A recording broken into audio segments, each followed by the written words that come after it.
കോഴിക്കോട്ടുകാരും മലപ്പുറത്തുകാരും കുടുംബസമേതം ടൂർ പോകാൻ ഇഷ്ടപ്പെടുന്ന ഒരു സ്ഥലമാണ് ബേപ്പൂർ തുറമുഖം. ഇവിടെ ബീച്ചുണ്ട്, കടലിലേക്ക് ഒരു നടപ്പാതയുണ്ട്, അതുപോലെ ജങ്കാർ സർവീസ് ഉണ്ട്.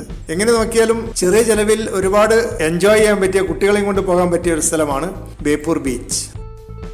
കേരളത്തിലെ ഏറ്റവും വലിയ 4ാമത്തെ നദിയായ ചാലിയാർ പുഴ ബേപ്പൂരിൽ അവസാനിക്കുന്നു, അറബിക്കടലിനോട് ചേരുന്നു. കടൽപ്പാലം രാവിലെ നാട്ടുകാരാണ് ഉപയോഗിക്കുന്നത്. മോർണിംഗ് വാക്കിന് പറ്റിയ സ്ഥലമാണ്. കടലിലേക്ക് 1 കിലോമീറ്ററിലധികം നീണ്ടു കിടക്കുന്നുണ്ട്. അതുപോലെ ജങ്കാർ സർവീസ് ലോക്കൽ ആയിട്ടുള്ള ആളുകൾ ചാലിയത്ത് പോകാൻ വേണ്ടി ഉപയോഗിക്കുന്നു. പക്ഷേ ടൂറിസ്റ്റുകൾ ഒരു വിനോദയാത്രയ്ക്ക് പറ്റിയ ഒരു മാധ്യമമായി ജങ്കാർ സർവീസിനെ ഉപയോഗപ്പെടുത്തുന്നുണ്ട്. വാഹനങ്ങൾ കയറ്റാൻ മാത്രം വലിയ ജങ്കാറാണ്.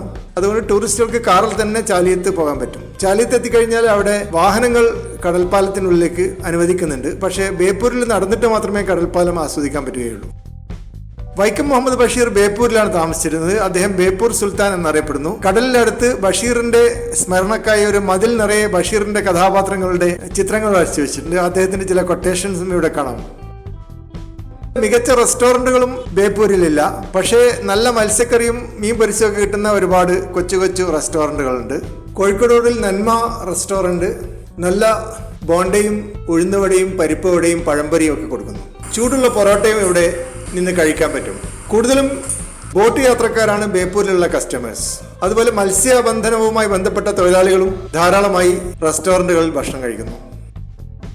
ഫറൂഖിലേക്ക് ഒരു ഷോർട്ട് കട്ട് ഉണ്ട്. ഈ വഴിക്ക് പോയാൽ ബോട്ടുകൾ നിർത്തിയിടുന്ന സ്ഥലം കാണാം. ഇവിടെ ടൂറിസ്റ്റുകൾ വാഹനം നിർത്തി ഫോട്ടോ എടുക്കുന്നു. കേരളത്തിലെ ഏറ്റവും പഴയ തുറമുഖങ്ങളിലൊന്നാണ് ബേപ്പൂർ തുറമുഖം. പണ്ടുകാലത്ത് അറേബ്യൻ രാജ്യങ്ങളുമായി ചരക്ക് ഗതാഗതം ഉണ്ടായിരുന്നു. മരം കൊണ്ടുള്ള കപ്പലുകൾ അഥവാ ഉരുക്കൾ ഉണ്ടാക്കുന്നതിൽ ബേപ്പൂർക്കാർക്ക് വലിയ സാമർഥ്യമാണ്. ഇപ്പോഴും അറബികൾ ഇത്തരം കപ്പലുകൾ വാങ്ങി കൗതുക വസ്തുക്കളായിട്ട് സൂക്ഷിക്കാറുണ്ട്. വിനോദസഞ്ചാരത്തിന് വേണ്ടി ഉപയോഗിക്കുന്നുണ്ട്.